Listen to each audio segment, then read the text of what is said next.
This is Purpose City, Stories of Humanity in Action, presented by Executive Wealth Management.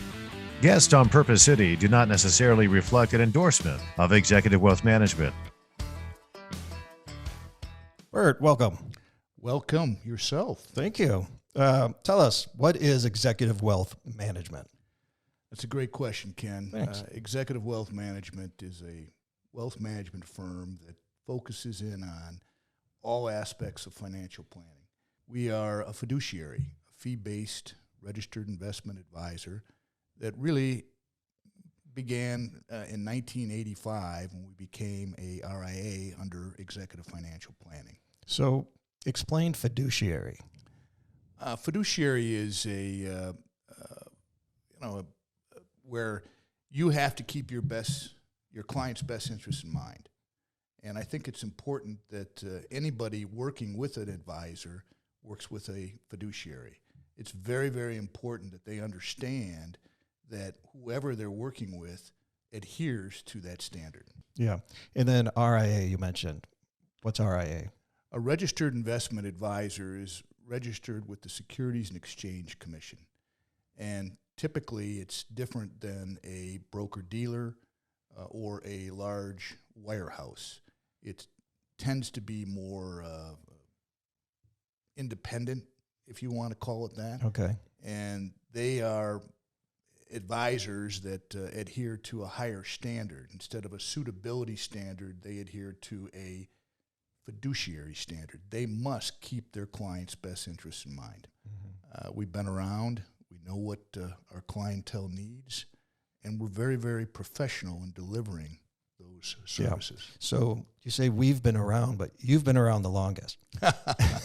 You're aging me. Yeah. Well, as far as the firm goes, so tell us how did it go from one guy in Fenton, Michigan, to where this company is at today?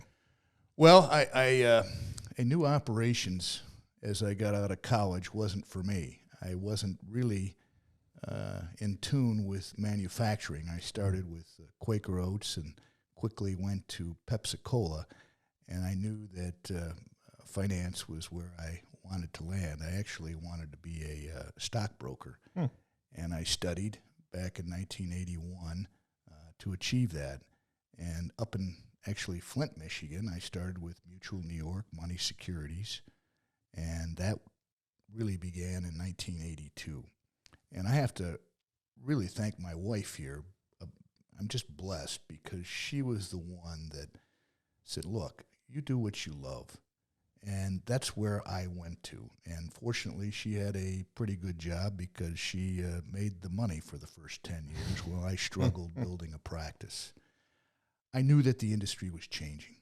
I did, even in the 80s. And I knew I had to go back and get my certified financial planning designation in the mid-80s because there was a new process coming out, and it was the fee-based process. And we weren't there yet, but I knew that it was going to happen. And in 1985, we set up an RIA with Executive Financial Planning, and that obviously turned into Executive Wealth Management 20 years later. But it was, in my opinion, where the industry was moving towards. And I think, obviously, I was correct. Right. And 20 years later, but it still doesn't just get there. There's got to be some secret sauce. Lots of hard work and lots of praying. But no, I'll never forget. And I tried to build this firm, and I went out and tried to find partners in developing this firm a couple times, and it didn't work out. I was very dejected by that, but my wife, Judy, said, look, you're not going to give up. Keep moving forward, looking for the opportunities that are there. And so through the 90s and then ultimately through this next decade, I was blessed to find some partners that I have now, and we've really taken off. It was difficult when we first started. And I tell you what, and this is for all the entrepreneurs out there, always believe in yourself. there are times where things are going to be tough, but if you believe in yourself and if you have a goal and objective, a clear goal and objective, I did, and I obviously had a great partner that helped me with that, and I got up every morning thinking, I'm going to build this firm. I'm going to continue developing the pieces of the puzzle, and I tell you what, I'm very proud of the whole organization where we're at right now. But it has its challenges. It has its ups and downs. Just believe in yourself. Good advice. What made it successful as far as this is a relationship business? Why do people trust, and why did they trust Bert Herzog with their retirement, with their money, and so on? Oh, that's a good question. I truly believe that at the end of the day, it's a personal relationship. In this day and age where marketing is taking over, where you do a lot of business over videos and apps, I don't think anything replaces the personal relationship, the face-to-face contact, and I think that'll continue in the future. I really do believe that. In my first 10 years in the business, I really wanted to find a niche where I could kind of separate myself from the big wirehouses. And that niche was dealing with executives, hence the name. General Motors in town, lots of executives that move all across the country. So that niche was wherever you go, I'll be there with you. I will travel with you. It's tough on the family, 3 kids, but I made sure that once a year, I would have that face-to-face contact, eyeball to eyeball with each client. And I can't tell you how important that is, because even today, clients want to see you. They don't just want to see you over the video. Right. They want to see you face-to-face. Now, certain things are beyond our control because of what's happened in the last year and a half, and that, too, is helpful. So that means that you still can conduct business and still have some sort of familiarity with the client. But I don't think that the personal relationships can replace the face-to-face contact that people need to have. Right.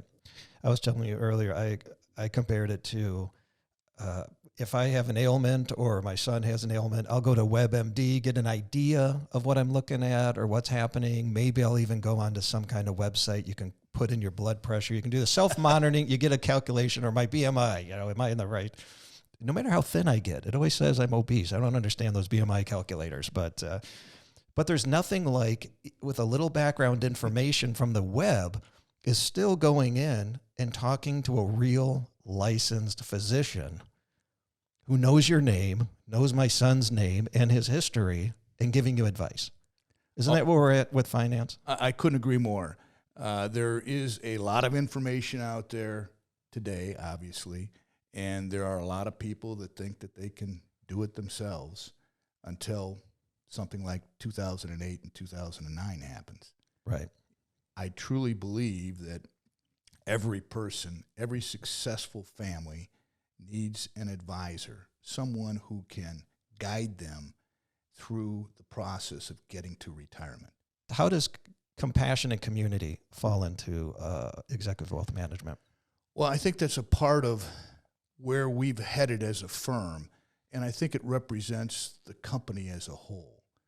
We want to be very community-minded because that's important. If you have a business in a community, it's important that you serve that community, and you serve it with integrity, and you serve it with giving not only the financial end of it, but with time.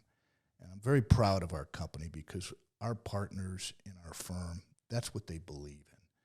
And as far as compassion, if you're not compassionate in this business, then you're in the wrong business.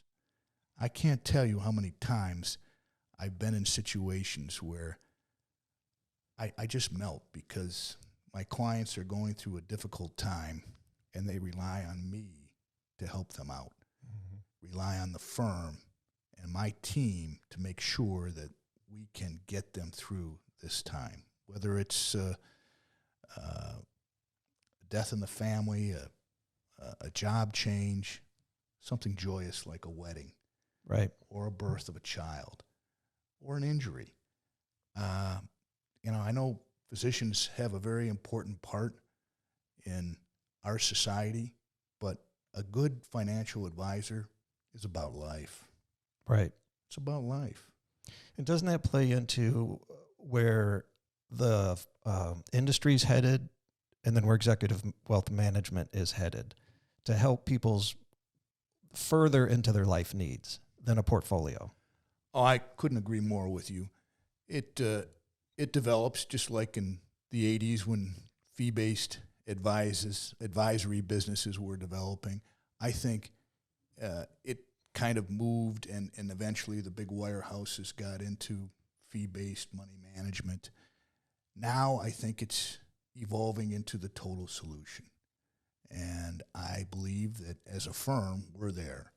We have instituted EWM tax solutions. Most people want to have their taxes done in-house because we have all their financial information.